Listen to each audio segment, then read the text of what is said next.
Itoophiyaa teenne keessa ni jira. Tokkoffaa irratti asitti zayitiin kun zayitii qumbiiti yookiin zayitii almurraati. Zayitiin kun faayidaa hedduu qaba. Isinii gana kaansariifillee dawaadha.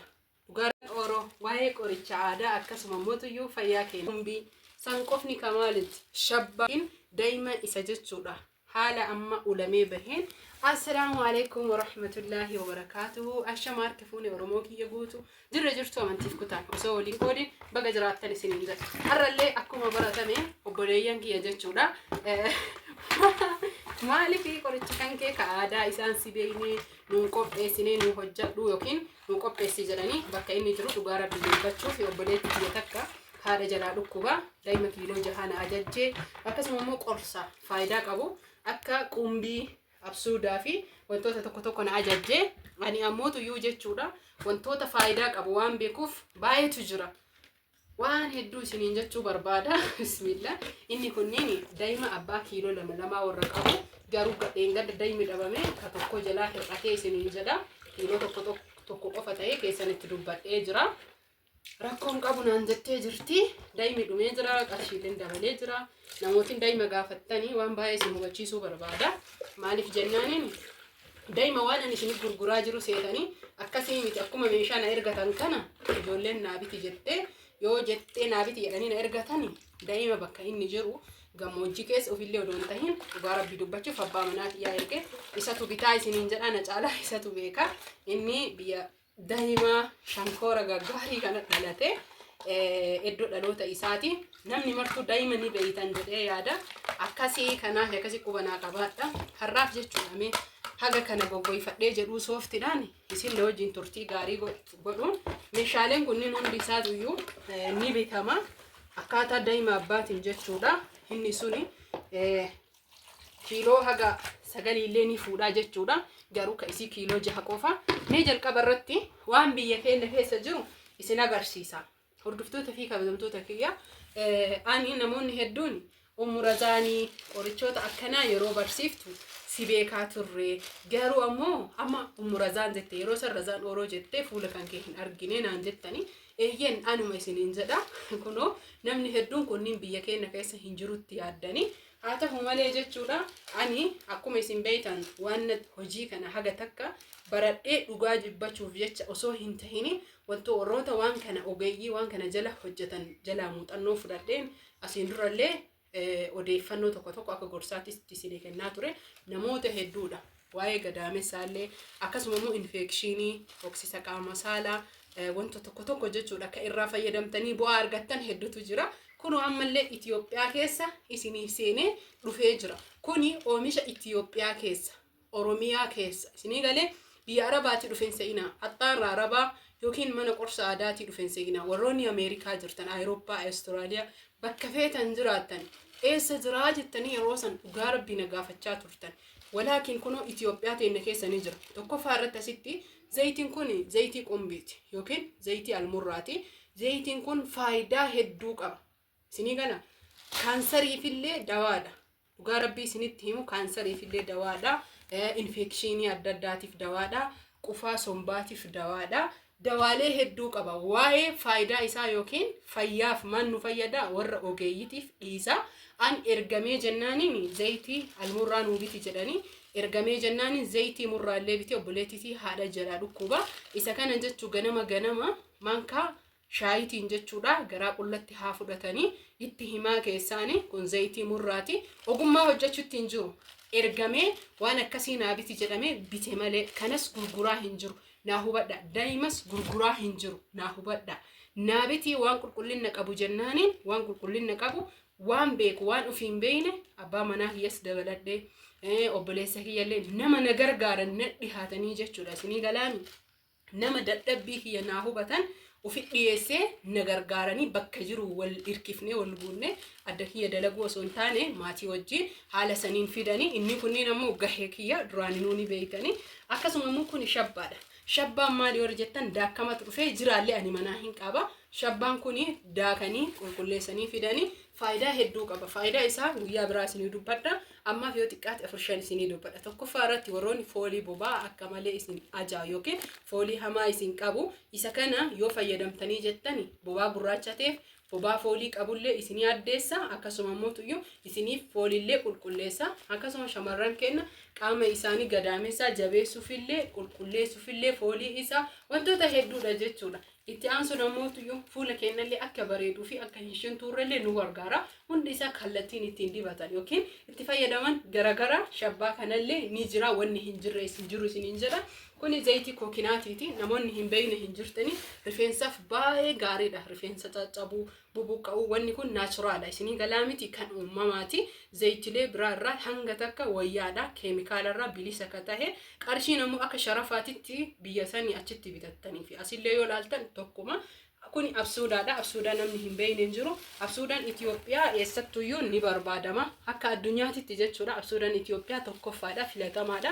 San warra beeku gaafachuu ni dandeettanii. Kun miksiidha. Miksii kanallee wantoota hedduu faayidaa hedduu qaba. Garuu har'a faayidaa wantoota kanaa yoo isinii hime viidiyoon ni dheerata.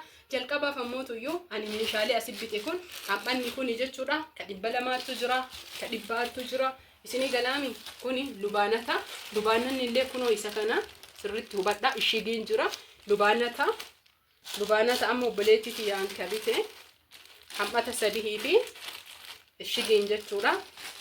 Lubaanata 3 jechuudha. Isinii galee herreega birrii 200 aylaala. Birrii 200 kun 600 kunillee 600 kuma tokkoo fi 200 jechuudha. Zayitii almurraa yookiin zayitii hammataa yookiin zayitii qumbii namoonni hedduun hammataa fi murraan garagara jedhanii afaan oromootiin sirriitti ka isaan beekan qumbii yookiin almurraadha. Isinii galee kanaafi hedduu qoricha kaansariif namni kaansariilee yoo fayyadame dhugaa rabbii osoo jechuun hin fagaatini yeroo fayyadamuu ni danda'a. Akkasuma fuula keenyallee miidhagsuuf bareechisuuf kun waanillee tokko fudhadhee jira. Inni kun qarshii 100 qofa jechuudha. Baay'ee rakas garuu milliin isaa millii meeqa? Qoyame millii 100 kunoo asitti millii 100 baay'ee guddaadha. Millii 100 jechuun zayitii baabuneejaa jira.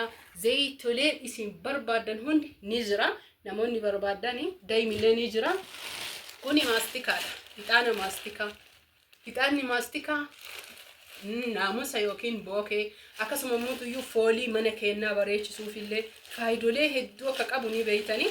Qarshiin inni itti kuni gimaash kiiloodha. Birrii 500 akka Itoophiyaatitti jechuudha. Garuu rakasa jedhee yaada dhugaa rabbii isinitti hima. Inni kuni miskiidha. Miskiin kuni 250 300 garuu 250 nu kennanii. Inni kuni dagadhe 400 fakkaate dhugaa rabbii dubbachuuf mucattiitii yaa bitee razaaniif jechuudha. Dhiifama nuuf kolchaa isiniin jedha. Gabaabamatti obboleettiitii inni kuni 1200 absuuda ruubii naa biti jette birrii 100 isinii galaami kiiloo 400 moo akkamii ruubiin birrii 100 kuni 1200 1200 hunda isaatu haala saniin irreeyne kanatu jira. Zayitii hammataati. Itti aansun ammoo hojii keenya lammataatitti haa deemnu. Daa'ima kiiloo garagara mazzanee qooduu heda kunoo daa'imi kiyya akkuma baratame jechuudha dhiqee jira. Waanuma hagas taa'ee haasa'eeti kunoo bishaanan itti fayyadamaa jirullee qulqulluu kana. Hordoftoota fi kabajamtoota kiyya daa'imi asiliin haxumaa kana bishaan dhiqeemi odongoysin illee yoo fayyadame mata akkam ta'u jechuu kunoo laala. Waa'ee daa'imaa kana jechuu namni maal jetti ijoolleen gariin akkanumatti maatii geessii jedhani. Daa'imi akkanatti hin geeffamu maatimatu naan jedhe warri an geesseef akkana qoqqoodee ayyoo geessee jedhe nadhiin gayyaa kun argitanii kun akkana yaa'aa jiru mee jala asibsiif. Inni kuni nadhii yaa'aa jiru kun wal harkisu kun argitanii yaa'ee dhumatee kun ammaayyuu jechuu laala. Kalee galgala dhufe kun akkana yaa'ee dhumatee gubbarratti gagaan akkaaf waan hin barbaanne nama beeku nama guddatuuyyuu wal fudhachiisiin aan jedhe. Namni hedduun yoo wal fudhate makaa si'anii jedhaniin se'an kun hojja keessanii ilaala. Maa jennaani warri bitataa jiru argee jechu warri daa'ima beeku hin beeka kan beeyne ammootu dhimma isaaniiti. Kanaaf kun olaala akkatti wal qoode ilaala. Qixxaan kun olaala ila jalluu qixxaadha ila. Kun amma humna fudhata kaamiraa afotti an isin haa amantaniif kun olaala qixxaan haga jalaa qixxaadha jechuudha. Ittuuyyuu namaan seenu ija keessanii ilaala. يا ما شاء الله تبارك الله الرحمن. أكاسي كناف الرفتوتا في كبجمتوتا كيا وروني دايما بربادن أكاس مموتو يو qoricha aadaa barbaadan karaa zayitiitiin karaa jiraatiin waan jiru jechuudha. Bitee maatii keessan isiniif geessa irra caalaa jechuudha. Yeroo isiniif geessu tiraanspoortii ittiin achi isinii geessuu fi tiraanspoortii ittiin imalee qoricha kana walitti isinii funaan qofa yoo kafalattan waa'ee qorsaa isiniif bita. Akka meeshaa waan biraa osoo hin tahini haala kanaan Oromoo kiyya guutuu namootiin qoricha adda addaa barbaadan waan biyya keessa jiru isiniif bita. Amma daa'ima keenya jechuudha hunda isaa wal fudhachiifnee addaan qooduu fi kiiloo isaa mazzanee asirratti wanni ani isinii himuu qabu viidiyoo kallattii dhaabee sagalee irratti isinii qabaa jira. Maaliif jennaaniin viidiyoon kun sa'aatii 2 guutuudha. Bisa'aatii 2 guutuu waraabne idiit goone. Idiit jechuun isinii galee viidiyoo sa'aatii dheeraa daqiiqaa muraasatti deebisnee haala kanaan jechuudha daddafee akka jedhu haasoyni yeroo san wamatti akka hin dhagahamu akka simbirree cuucuu jedha.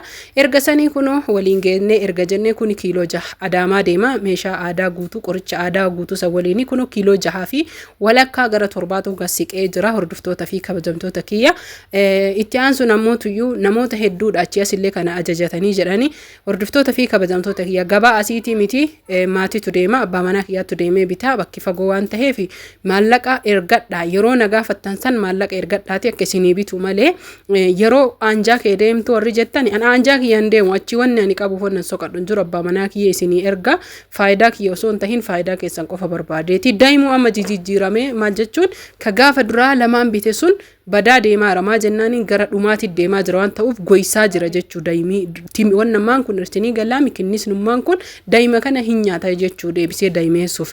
Kanaaf hordoftoota fi kabajamtoota kiyya hundi keessan isin jaaladha isin kabaja warri maatii kiyya taatan galatooma isiniin jedha. Namoonni meeshaa akkasuma uffata aadaa ammayyaa firnichara majliisa meeshaa mana keessaa hundaa kiilota asirra lallaalladhaa kiiloo keessanii kun nageelle Arsii deema kun Adaamaa deema kun asuma keessa Shaashamannee deema ka kiiloo tokkollee Shaashamannee deema.